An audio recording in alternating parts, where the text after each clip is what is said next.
All right, we are live. Welcome in, ladies and gentlemen. It is BTB Analytics. The gang's here. Kevin, Seth, and Steve. It is NFL Wildcard weekend. Finally, it's crazy. It's here. We got 6 matchups to break down. We're gonna kind of go rapid fire a little bit on this one, because we got a slightly abbreviated show to make sure we meet some obligations on the back end. So we got all 6 matchups to break down, as well as talk about some playoff landscape and futures sims value as well. So you guys know the drill.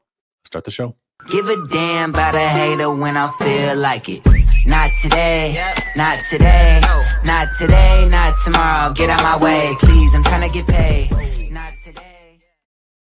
Yeah, between college and NFL, it's a absolutely solid week of, like, I think 4 or 5 days straight of just hopefully great football. Thursday, Friday college football, then Saturday, Sunday, and a Monday night NFL playoff game as well. So, like I said, we got 6 of them to break down, boys. So let's not waste any time. Let's not dilly-dally. Let's get into it.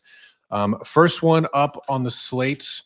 What are we talking? We're talking here Denver Broncos and the Buffalo Bills here. So this one opened at -8 and is coincidentally the only one that we have a model play on here. We are on Bills -8. This one moved pretty quick up through that. So we did give out that 8.5 is okay from our perspective as well. But yeah, from the market standpoint, it is. Did it ever touch a 10? I don't think it did. No, I haven't touched 10 yet. Okay. It has touched 9.5 for a little bit. Okay, 9.5 it did, yeah. So this one, obviously the market's really leaning towards the Bills in this one. But this is, like Seth, a top offense basically meets a top defense here in this matchup. And I think correct me if I'm wrong, from the edge perspective here is largely due to the quarterback situation here. Josh Allen versus rookie and Bo Nix, despite him, in my opinion, overperforming him, just being really good. Like, he is barely, or is he's not still a rookie? Is he? Did he flip the switch? We'll talk about that. So yeah, this is exactly like you said. It's strength on strength, and to put numbers on that, we look at an offensive rating and a defensive rating for these teams. Buffalo is 12.8 points better than an average team on offense, and Denver is negative 5.7 points better than an average team on defense, where obviously negative points are better on defense. And so, yeah, it's a immovable object meets unstoppable force kind of deal. But you called out exactly from the quarterback play. Nix has definitely outperformed what would be expected for a rookie. When we look at the expected points added per game, Nix has added 4.6 points per game in his rookie season, which is quite well, where obviously 0 is average. Allen, though, is that different tier of quarterback. Yeah. Allen has added 12.2 points per game in the same season. So, for me, yeah, it's elite quarterback play. When we forecast this out, we get some varying different forecasts. And so that's why we come up with the 10. If we treat Nix like a rookie, we get the number 11. If we use all of Nix's data, we get a -9. If you blend those together, you get a 10, which is why we felt comfortable kind of betting this. So I'm not surprised here that it may not touch the 10, but I am liking that we're seeing the 9s. But the one thing I want to point out for this Denver team is they have overachieved. They obviously made the playoffs. Nix is overachieved. But when we look at that next level, that elite quarterback status, when Denver goes up against those teams, they struggle, and they struggle a lot. Both times they played Herbert, they lost. They didn't cover. When they played Joe Burrow, they backdoor covered, but they lost. And Lamar Jackson and co. just teed up on them. So yeah, I think that's what the model's picking up here. And quite frankly, I think this is when we see the Bills do what they do. Like, this is playoff football. So yeah, I like the model pick here. I'm not too perplexed by it. It does make sense. And this does seem to be one of the weaker playoff teams.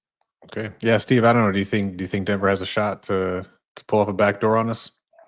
Yeah, they never say never, but for me, like Seth said, this comes down to quarterback play, and I want to take it from a slightly different angle, right? So obviously, Josh Allen's been here before, Bo Nix is a rookie, but when you look at team success in general, you're thinking about, can you convert? Can you continue to move the ball? Can you convert the downs? Can you score, right? But if you guys aren't familiar, there's this whole definition of success rate, and that just means what percentage of plays are successful. And by definition, that means you gain at least 40% of the yards you need to get on first down, at least 60% of the yards you need to get on second down, and then gain 100% of the yards you need to get a first down or touchdown on third or fourth down. And that to me is the biggest key. If you look at success rate on third and fourth downs for all quarterbacks in this league, minimum 100 plays, Josh Allen is number one, no competition. Bo Nix, 15th. And this is going to be the difference. Yes, Denver's defense is playing really well, but that's the difference in caliber that I think is going to make this the difference in the game and why I'm really comfortable with a Bills cover. The last thing I'll say is you'll see we do want to keep an eye out for Amari Cooper. Still is away from the team, some family-related matter issues. I don't think that's going to be really a huge deal. You look at it, he's only led the team in targets once the entire time he's been in Buffalo this season. But the one thing that I would give Denver a little bit of credit for, the Bills defense, specifically the Bills pass defense in the back half of the season, has definitely slipped below what their season-long average is. And so it's going to be on Bo Nix. They're going to have a chance. He's going to have to take care of a somewhat leaky defense if that continues to go. I don't know if I trust a rookie to do that in his first playoff game with everything else on the line. I'm very comfortable with Bills. Yeah. And to Jonesy's point, rookie quarterback, first road playoff game in the frigid ass cold of Buffalo. You got a couple things, generally speaking, stacked. I mean, it gets cold in Denver too. That's what I said, but he said not as cold. No extra. He said no not oxygen. as cold as Buffalo. Damn it. Yeah, and no oxygen. Yeah, I want to put some. I want to put some numbers to this though. When we look at offensive quality drives, Buffalo, 58% of their offensive drives are quality drives, meaning getting to the 40 or better. Denver, 46%. So yes, I understand. Denver's defense is really good, but what I'm concerned with is, are you going to see enough quality drives from Denver? You asked the question, can this get backdoored? 100%, because unfortunately, if you're up by 10 and they're trying to come back, they're going to kick a last-minute field goal on third or fourth down with 30 seconds left, and that it can be the back door. But you got to live and die by this. For sure, you do. So yeah. All right. Well, yeah. Like I think I'm with you guys. I mental model kind of aligned here. Not really thinking too hard about this one. It is what it is. So yeah. Model play off the rip, Jonesy. You got it. All right. Let's move on though. Talked about the Bills and Broncos. Let's move on to the Chargers and the Texans game as well. Another AFC matchup. So this one opened at 3, and we're right on market here. So no edge from our standpoint here. And the market is pretty much still at 3 throughout here. So really no movement one way or the other here. But this one, the story in this one, you guys, for me, and we've talked about this once or twice already in one of the regular season episodes, was the seeming regression and like the what the hell happened to the Texans and CJ Stroud led offense. For the year, they're the 22nd best team from a EPA per play standpoint, but in the last five, they've sunk to 28th and 32nd worst in the league in success rate over the last 5 weeks as well. So there's been some real crazy fall off from them, and some of it's been injuries. Yeah, you had Diggs out, you had Collins out for a little bit, Mixon as well, but like, I don't know if that's not just it. There has definitely been some regression here, and then you couple that, Steve, with the fact that Chargers and Harbaugh defensively, especially, have really shown up and shown out. Basically, a top 5 D almost all year, and top 5 or top 10 in the last 5 as well. So they've played well all year, and they still have continued to play well. So what is what's the feel for this one? And Texans being a home dog, how about that?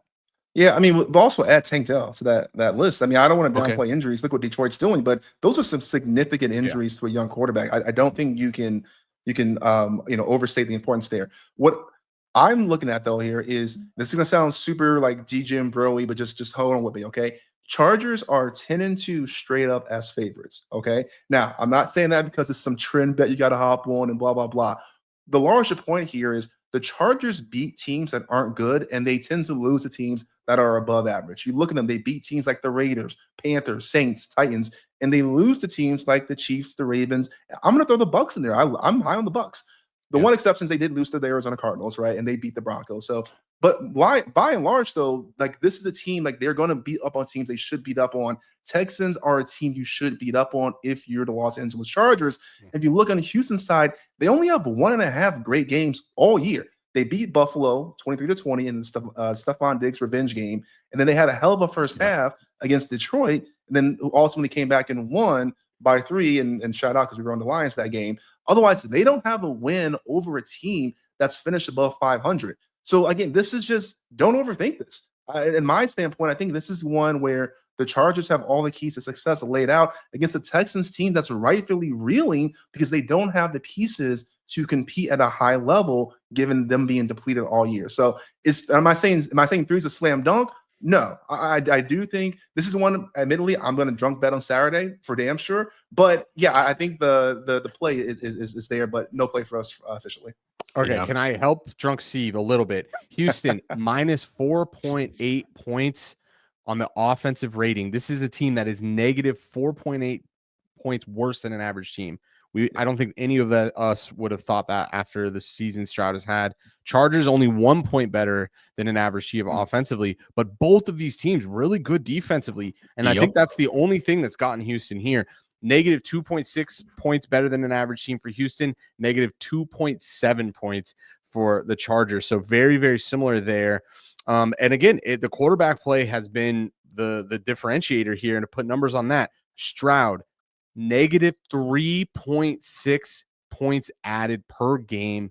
Herbert, 5.9. Give me the better quarterback, and let me help Drunk Steve. Mark is getting cute. It's not going to last. Go ahead and bet Profit X minus 110. Or you can get plus minus 2.5, minus 110 over at Profit X. Ooh. This is a 55.39% cover probability. That is a huge edge. This is not going to exist through today. Sure. Bet it now and then enjoy your winnings when you're drunk. I think that's a better way to do it because I couldn't agree more. 3 gets a little tricky just because you want to respect the market, but you don't need to. You can respect the market and take this 2.5 right now. I think there are a couple retail books. Looks like minus 118 is over at FanDuel. Make every moment more, and our nemesis DraftKings minus 120. I think you really don't want to spend more than minus 115, unfortunately, for this thing. If you want to have a good edge at minus 120, you basically have like a 1% edge, which isn't great, but it's still at least an edge. But I think buy those 2.5s now. Yeah, buy those 2.5s now. I agree with you. I think this is exactly the opposite of what where Houston was last year when they played the Browns. The Browns were a dying team, and Houston went to put them out of their misery. This feels like the Chargers are coming to put Houston out of their misery. They're just a team limping to the playoffs that just need to kind of be put down. Yep. All right. And I sprinkled a little bit earlier in the week when the total was 43.5. I really like the under on this one for points we've discussed. Really good defenses, really an offense on one side of the ball. Pace of play for both is not spectacular. So I might even double dip live if one of these teams goes and scores on their first drive as well. So yeah. Street and Baller, there is no inside joke. We just want to be sponsored by FanDuel. Make every moment. Make every moment more. Yeah. We'll sell. We started saying that one week, like every time we said FanDuel. Yeah. So been one of those things. So all right, 2 in the books, guys, and we got 4 more to go still. So let's keep this train moving here. So next up, we got third time's a charm. Why not? Pittsburgh Steelers and the Baltimore Ravens here. So this one opened at 9 and is now at 9.5 or 10, depending on where. I think it touched 10. I don't know if there are any 10s at the moment. All 10s. All 10s. 10s and 9.5. 9.5s and a couple 10s out there. Yeah. So this has really been steaming towards Baltimore here since open. The one thing I want to hone in on this one, because this has been one of the, talk about tale of two halves of a season basically for Baltimore defense. Like they were a pass funnel team for basically the first 10 weeks of the season. Yeah, they were. We made a lot of money. And basically since week 11, they flipped from one of the worst defenses, especially against the pass, to one of, if not the best defense against the pass. So it's been one of those weird, crazy about faces for that D. And then, on the flip side, Pittsburgh is just kind of middling, I mean, just offensively speaking, at least. They did beat the Ravens on was it the first matchup of the year, I believe, in a low scoring affair. But yeah, Baltimore, again, double digit, basically favorite in the playoffs here. So do you see that kind of coming to fruition? It's this 10 number is starting to be pretty high. Depending on how you model this, you could make this number as low as 7. when you start to take in a couple other factors in, okay, we make it, you can upgrade it a little bit, but 10 is getting real rich. Because the problem is yes, this is a playoff game, but this is a divisional game. Yes. And so both these teams have played twice and win 1-1. So, you have this familiarity that comes with it. Now, I couldn't agree more on the defensive side of the ball. Baltimore, their defensive rating, -0.6 points, but Pittsburgh, their defensive rating only -1.1 points. When we think of this Pittsburgh team, we think of this really elite defense. Well, then you need to put Baltimore in the same kind of mental model because they're basically very similar there. But on the offensive side of the ball, they couldn't be two teams on the opposite sides of the graph there. Baltimore, 14.1 points better than an average team. Pittsburgh on the offensive side for their rating. Pitt, -1.3 points worse than an average team. So I look, Baltimore has the capability to cover 10. I caution how they'll go about it. They pretty much didn't cover that 20-point spread against a JV Browns team without that pick six and a couple of other things going their way. And I think that you're going to see a lot of running. Zay Flowers obviously went down in that game. I think he's questionable. So I do see a lot of running. You see a lot of running. We should expect Pittsburgh to do something very similar that eats clock. It's hard to cover a 10-point spread when you're just, chewing on the clock, whether Baltimore has a lot of those possessions or not. Yeah. And go ahead, Steve. No, I was going to say just real quick. Yeah, I think that's spot on. I think people's overreaction is Ravens have been rolling, and I get that, and that they've been blowing teams out. We saw what they just did to Houston not too long ago. But divisional game, playoff game, yes, I tend be careful here, right? The one thing I will say though, and I get why people think this, the Steelers' defense has been absolutely reeling over the back half of this season, specifically the last 5 weeks, where they've lost 4 in a row and 4 of their last 5 here. So that's the one thing that does concern me. However, they're reeling specifically on their pass defense, and we know Baltimore loves to run the ball, right? Even though Lamar Jackson's putting up MVP-like numbers through the air as a pocket passer, their strength is the run game where, Pittsburgh's slipped a little bit, but they're still pretty decent. So, yes, I think this game can get pretty ugly, but let's not get crazy. I think within at 10 or more, that's just too rich for my blood. Eric, can we pull up the preview really quick? Because we have those pass rate or run rate over expected numbers. Look at to your point, Steve, Baltimore is running the ball 8.5% more than an average team, and the Steelers are running 7.7% more than an average team. These teams love to run the ball. Click, at least tick. It 10 can get rich. Yeah, and at least Baltimore's good at it. Pittsburgh, for what it's worth, they're 28th in success rate and 24th in EPA per rush. So, that's their kind of schematic or style, so to speak. But they're not good at it.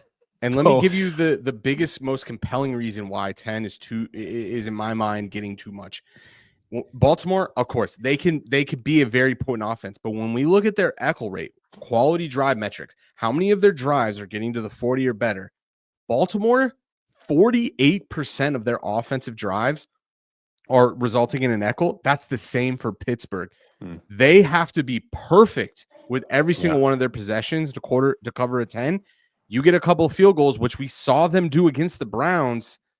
They win by 9. They win by 8.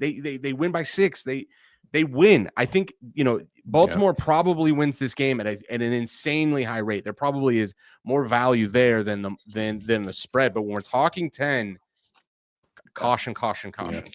Last thing for me, I'm just feeling it this way. I might round robin all of the unders for the weekend. I really like the unders this week. And two of these games we've already talked about have already moved. They've already come down a couple of points already, so I might have to take a closer look at that. But yeah, it's really difficult for me. I might leave the which game? I might leave the Commanders and the Bucks game out because those two teams. I was going to say, yeah. So hey, round robin's open. Let's do it. All right, so 3 in the books. We got 3 more. Let's keep this train moving, shall we? Let's move on and move to the NFC. Let's talk about Packers and the Eagles for the wild card round. So this one again, open at 4 is 4 or 4.5, depending on where you look. Now we make the number 4 as well, so no edge on neither side of this one. But yeah, I think Seth, you mentioned at the beginning, there is a potential big question mark in this one. Jalen Hurts is still in concussion protocol from a week 16 injury. So he sat out, he left early that game, out obviously all week 17 and 18, and now here we are, and he's still technically in concussion protocol 4 days or whatever it is from game time. So huge, and at least in my opinion, question mark in this one, and for our futures positions, god damn it. So this was giving me some real acid burn. But let's can we operate on the assumption for a minute that he plays? Yeah, for the sake of analysis. Yeah, and I need you guys to talk me off the ledge. Oh, wow. Okay. Well, what led you on, my friend? Let's hear it. The Green Bay, let's fly. I ordered a bunch of cheese in my house. I 4.5 is just too much, way too much for this. And I had to do a lot of mental gymnastics to get to the model, to get to that 4 number. The model makes this number most of the time 3, and sometimes 2, and one time it makes it 4. And so I decided to go with the most conservative, conservative approach here. But I just think there's a ton of value. Is that the quarterback question mark? Yeah, quarter. No, not even Hurts. Just how we're treating what we do with Love, because Love is in this weird position where he doesn't have a ton of data, right? You don't have unlimited Love data. You only have, I don't know how many starts he has, like 20, less than 20, right? Green Bay, 6.1 points. 6.1 points better than an average team on offense, 8.2 points for Philly on the offensive side of the ball. When we look at the defensive side of the ball, Green Bay negative 5.1 points is their defensive rating. Philly 6.5. So Philadelphia ekes out both of these teams on both sides of the ball ever so slightly. But when we look at quarterback play, and you said live in the world where we're playing Hurts. Okay, Love 5.4 points added per game in the last 10 games. Hurts 3.8. I think I'm getting the better quarterback. Echo rate on offense, 55% of my drives on offense for Green Bay getting to the 40 or better. Philly, it's 60. But when we look at the defensive side of the ball for the echo rate, 45% of their opponent's drives getting to the 40 or better. Philly, only 42. I think this is a field goal game like 90% of the time. 4.5 is too much. What am I missing? Oh, yeah, and wasn't Watson out of the first game when they played in Brazil? Week 1. Yeah, well, he'll be out in this game too. He tore his ACL. Yeah, that's why I pointed out. Yeah, he tore his ACL, but he wasn't in that game. They lost by 5, and Jordan Love went down in the 2-minute warning with a knee injury, so they didn't even get a good drive with Malik Willis. That's their first game. You can't tell me that potentially they don't even win that. They potentially win that game. 4.5. I'm more buying the number. This 4.5. Sure. There were 5s at one point, and I say all of that. We don't even know if Hurts is going to play. That obviously downgrades this. This is going to flip this. Green Bay, in my mind, will be favored massively. I think the one thing, I'm not going to talk you off the ledge, but I will pull you back just ever so slightly before you want to jump. And this is purely speculative. So we talked about Christian Watson, the torn ACL. He's for sure out. Jordan Love with the elbow injury. Now, the LaFleur account said that he was quote unquote good to go back in that game. They held him out of precaution, but playoff football, keeping injuries close to the vest. Who knows how true that is. Now that's purely speculative, right? Purely speculative. Now, with that being said, though, I think it's a way better angle to say if you're going to gamble on Jordan Love being healthy versus Jalen Hurts not being healthy, I would definitely take the Green Bay gamble for the plus 4.5 and potentially get Kenny Pickett instead of maybe a banged up Jordan Love where they run the ball with Josh Jacobs a little bit more. So I'm with you on that one. I think no matter what, it's still a good angle, just a little sprinkle of caution. That's all. Kenny Pickett, broken ribs. You may have this third string starting. Yeah, that's right. Hey, he dropped a dot though too. Who was it? AJ Brown? Who was it? I don't know. Devontae Smith. Yeah, and then left the game because he has broken ribs. Hey, all the more to my previous point about the unders here. Like there's a shit ton of just uncertainty in this matchup.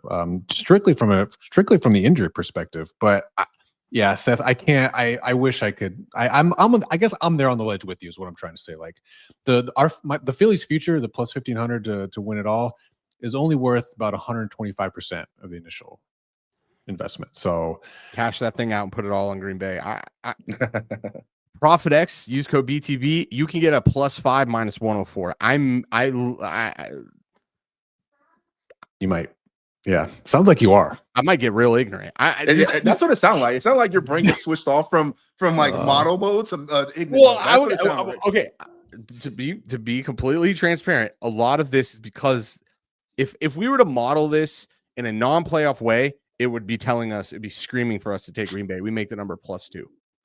So Gotcha. using that knowledge is like why I'm like, this number just keeps getting inflated. And then you add the uncertainty. I mean, this concussion protocol is a medical thing. And from my understanding of it, right, this is not something that can be fucked with. He's in that protocol because he medically cannot be cleared. Yeah. And this is something that there's not enough. You can't be like a Jordan Love. You can't play in a bum elbow. You can't play in a bum head. Yeah, he literally could just not get through protocol, and there's nothing anybody can do about that. Right. It's a medical thing.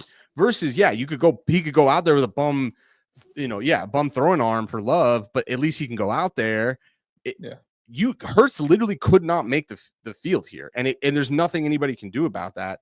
And I'm concerned, unless the doctors are in on it and they're just holding so they can create this speculation. But what does that do? Yeah. What does that do? Green Bay's not sitting there like, oh shit, we should, because he's not even practicing in the protocol, right? I don't know. Yeah. So you have to have limited practice. Not great for our last remaining futures on this one, but it's good if you bet all of it on Green Bay. Yeah, that's all I was getting ready to say. It's actually a great place to be. Explain to me what I'm missing. I believe this spread, if Eric, I don't know if you can check this. I believe this spread was around 4 to 5 in week 1 when they played in Brazil. So you're basically getting a similar spread. So you're basically only you're upgrading Green Bay a little bit, but then you're adding home field advantage for Philly. Right. Yeah. No, I'm with you. Okay. I'm unfortunately on the ledge with you, Seth, but I think I'm gonna have to wait. This is a catch-22 because if you wait later in the season in the week to see what happens, I don't think you're gonna. Yeah, you're not gonna bet it now or not. You know what? Yeah, fuck it. You're not betting it. Yeah, Eric says -2.5 Philly. Thanks, Eric, for the week 1 spread. Yeah, that one. Yeah, and Watson didn't play in this game. Yeah, as a Bears fan and Packers hater, this hurts my soul, but this is a no-brainer. I mean, it's the number here. I'm obviously having a bit of a degen moment, but it's mostly math. It's mostly math here. Again, even if I believe the market, and the market is saying 4, which I don't believe the market. I think this number's 3, and our model makes it more like 2. Let's be conservative here. Let's make the number 3. This 4.5 is everything. It's everything. Right. Yeah. Okay. All right. I'm gonna move on before I get depressed. I'm betting it over at ESPN because I don't fuck with DraftKings. Shut up. All right, we'll see. A huge, like we said, a huge uncertainty in this one. So everyone keep your eyes on what's going to happen with this one. And that will be quite telling, I think, as the week goes on here. So, all right, we got two more to break down for matchups here. Next up, let's talk about the Washington Commanders and the Tampa Bay Buccaneers, baby. So this one opened at 3. We make the number 3 as well. So again, no edge from the modeling standpoint. And the market really hasn't moved off of this 3, I think really all week since open. So this one, like I teased a little bit earlier, I might round robin all of them besides this game, because this one just screams to me like shootout of the weekend, right? Top five defenses in both cases here, and still despite Jaden Daniels being a rookie, man, it's like that second half Cliff Kingsbury offense fall off type of thing that I talked about a while ago never really materialized, except for like maybe 1.5 weeks where they had a down week. So this one you just mean should top be 5 offenses, though, right? Sorry, yeah. You said top 5 defenses. Okay, thank you. Yeah, top five offenses. So yeah, for this one should just be a really, really fun matchup here. And yeah, it being a coin flip game, basically one possession field goal game here from the market standpoint, Steve. What do you think? Who do you think covers here? Who do you think wins here? What do you think happens? I gotta be honest, I don't give a shit. I'm watching this game with popcorn for one reason only. Mike Evans versus Marshawn Lattimore. That's all I care about in this matchup. I'm betting props over under 1.5 fights between those two. This is the greatest football rivalry of all time. If you are not watching this, you are missing out on some of the best NFL moments. I'm watching this game purely as a fan. In my mind, there's a lot better bets this weekend. I'll be watching this popcorn in hand for the fights. That's it. Damn. All right. Sorry, that's all I got. Okay. Real quick. What is that history? Does that go back to college? Saints. Yeah. It was sorry, not college. The Saints. Oh, okay. When they were on the Saints, or when Marshawn was on the Saints. I see. Okay. Just Google fights between them two. Like he's not kidding. Like you got a montage. They don't even need to do a YouTube fight. Like they've already had it. Like this is like round like 7.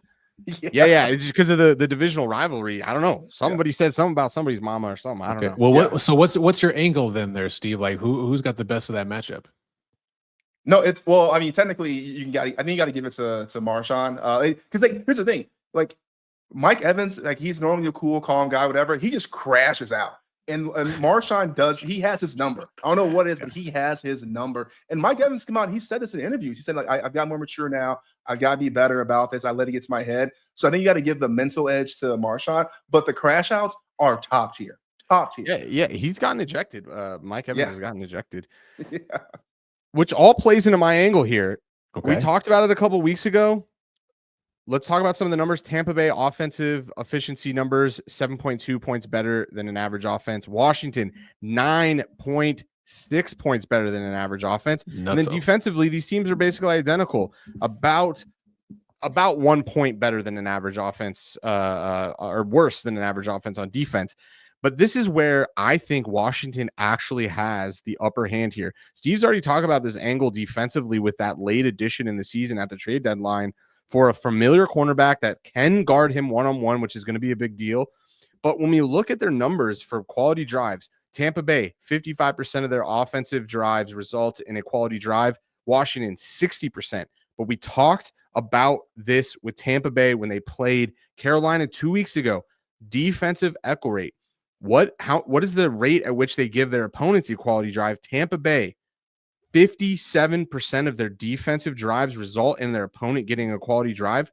Washington's EPA numbers are similar to Tampa Bay, but not echo rate. Only 49% of their opponent's drives result in a quality drive. So I actually give this a little bit of a bump for Washington. And when we model this out using all of Jaden Daniels' data this season, we make this number 1. And a ton of value at the 3. Again, we're giving the most conservative forecast where we make this number 3. But if we look at the quarterback play, Baker only ekes out Daniels by 2 points per game. Baker adding 8.2 points per game, but Jaden Daniels 6.2 points per game. So I am very concerned for the same reasons I was concerned when we bet on them a month ago when Carolina played Tampa Bay the first time. They can't slow people down on defense, and they allow way too many successful drives.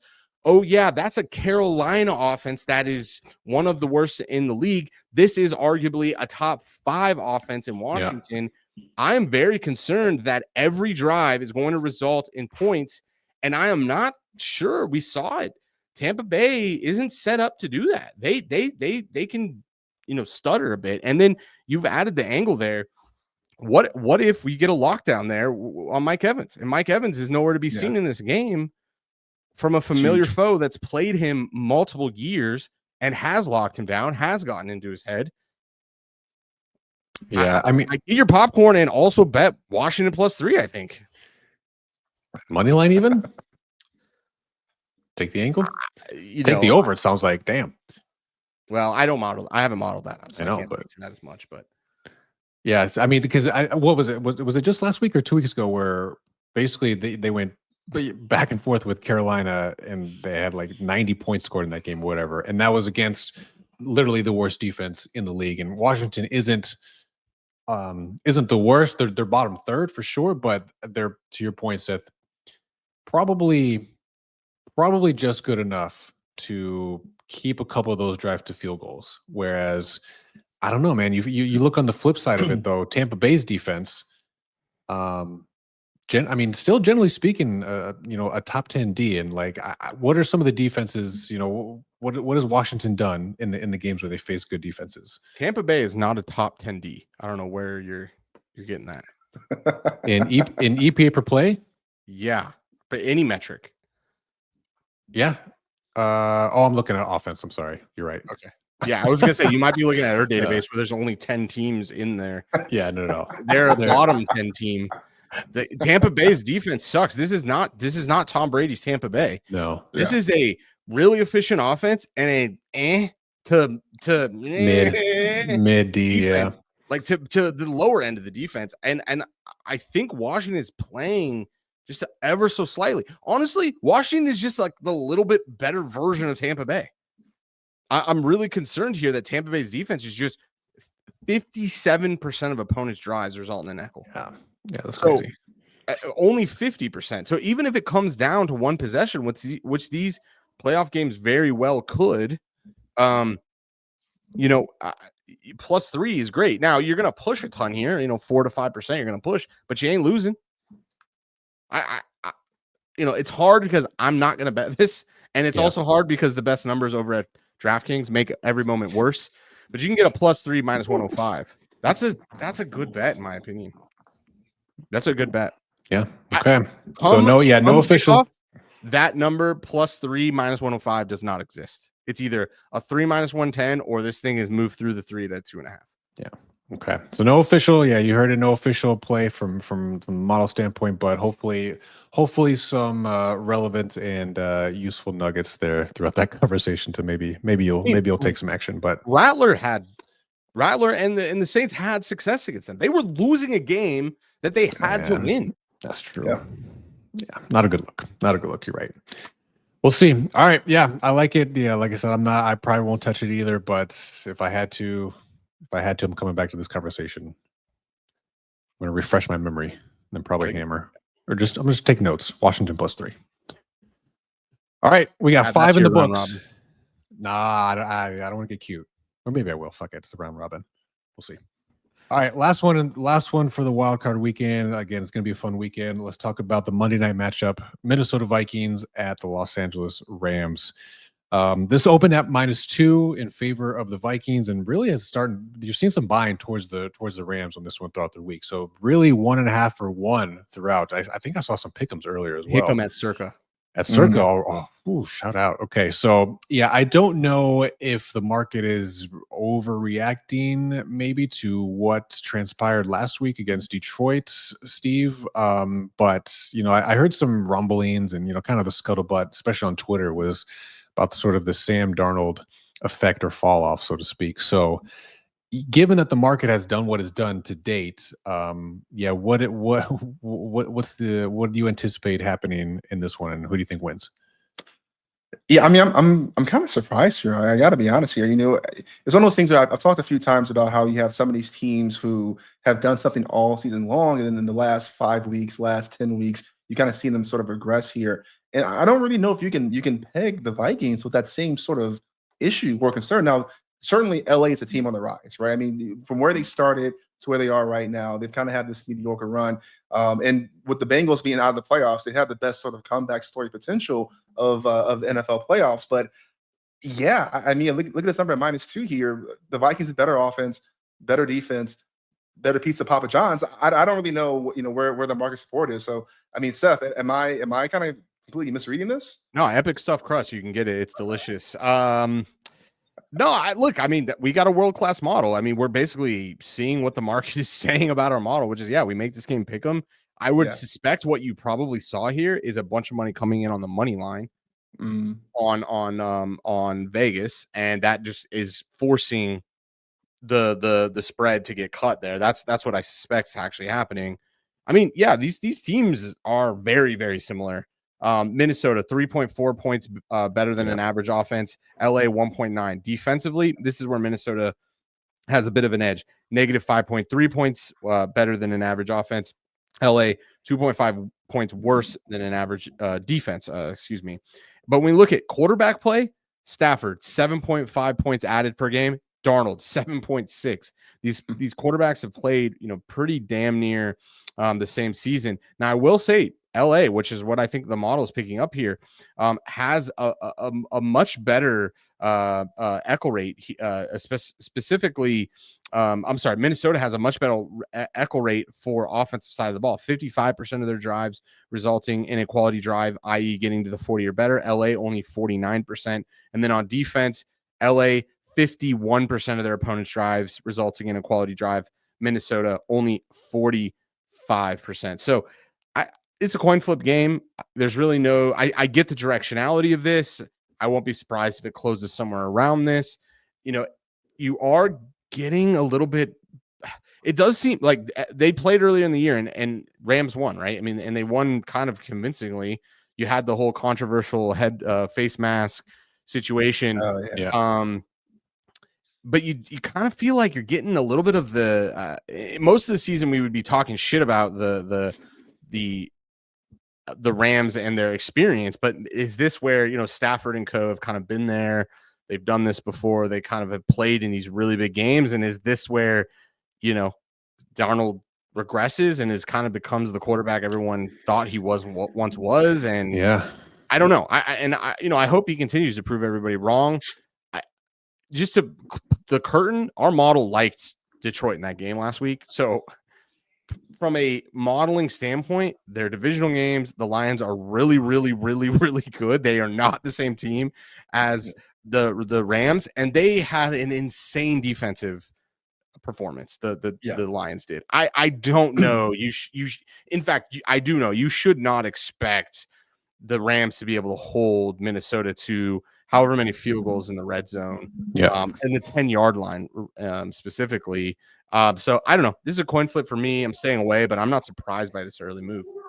Yeah, I don't think it's a good matchup schematically for Minnesota either. They blitz at the highest rate, and shout out Tage Seth. I saw this; he was keen on this as well on Twitter earlier today. But they blitz at the highest rate in the league, and LA is third best against, or Stafford specifically is third best in the league EPA per dropback against pressure and against the blitz. So what do you do if you're Brian Flores? Do you dial that back and then just let the old savvy vet Stafford pick you apart with Puka and Kupp and everyone else, or do you kind of stick to your guns and dial up the pressure like you have and let the chips fall where they may, so to speak? But yeah, it's going to be an interesting chess match, I think, from that side of the ball. So yeah, in that first game, what week was that? Do you remember when they played? How early in the season was that? It was fairly early. It was in October. Oh, okay, Yeah, they so won probably 30-20. not a ton to wait on that at this point. And I remember our model leaned in the direction of the Rams. So I remember we weren't all that. We didn't have action in the game, but we weren't all that surprised. And here we are again. But to put the pick 'em, I don't know. I could see this going either way. But I think, to your point, I think you have to die on the sword if you're Minnesota. Now's not the time to. It's what you got you. I mean, it's what got you here, so to speak, right? I mean, all year you've been one of the best defenses in the league. So yeah, don't get cute, I guess. But we'll see, man. Yeah, we'll see. Mark, I would say this real quick. That's one of the things, though, and I'm just thinking off the cuff here. One of the things probably worth looking at too. If you do believe Flores is going to continue to blitz and put Stafford under heavy pressure, is there an opportunity for a Stafford prop for over completions for screen passes, dump off, slants, things like that to beat the blitz? So just something to keep an eye on. Yeah, and that goes with the game, the kind of game theory here, which if you believe you're buying the more experienced quarterback, you would also think you're getting a game plan that will support, hey, we are going to have our hot route for every single one of these blitz. We know where we're going pre-snap with every one of these. To your point, could skyrocket completions. Also, if you really you talked about getting your popcorn in the same vein, start thinking outside of the box. You're going to want, completions, but then is there a guy that you could take over yards but under receptions, right? You throw a screen and it goes 80 yards and the guy ends with 2 receptions and 110 yards. I guarantee a parlay like that is going to pay crazy money. Yeah, some nice little correlated odds there for sure. Negative correlation, right? Yes, negative correlation. Yeah, so you can get real cute with that, and I think it's actually quite sharp. And I wouldn't be surprised, right? If you're Stafford and co, like that's one of the main ways you're either going to survive this game or win it. Yep. Yeah, and for what it's worth, you'll have to shop around later in the week because really hardly any prop lines are up for Not yet. for most of these. Actually, there's some props, for actually a lot of games. Like there's Saturday games. Yeah, even the Sunday games. Roll Okay, Tide. so you can even start to shop around a little bit. So that could be a good angle to look at. So, all right, That's the Monday game. So this is the Monday game. You're Yeah. right. So, but they're still even up on the unabated odds screen. So shout out.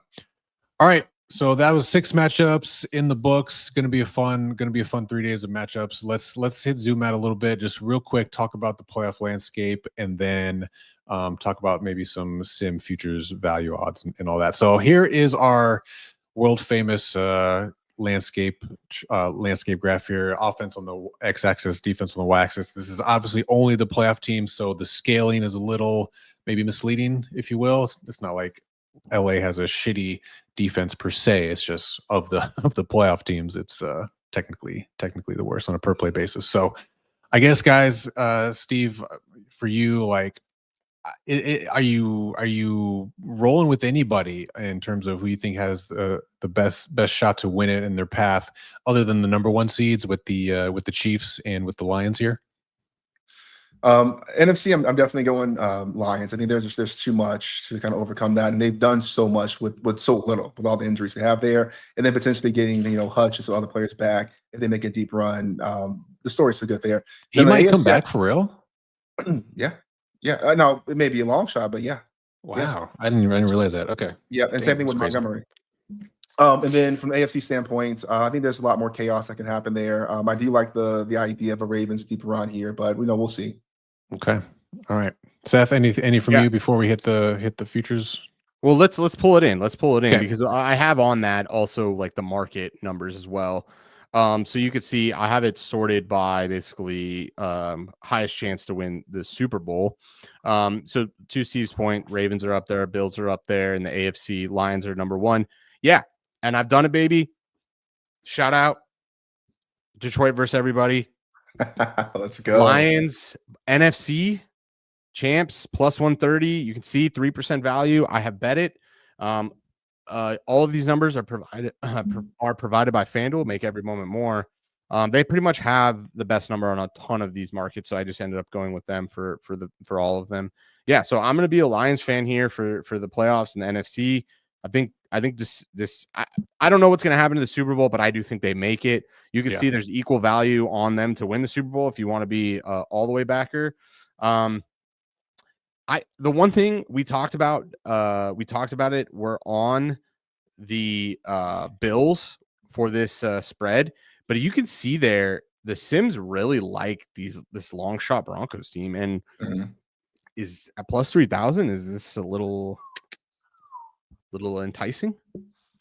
Oh, I mean, ugh.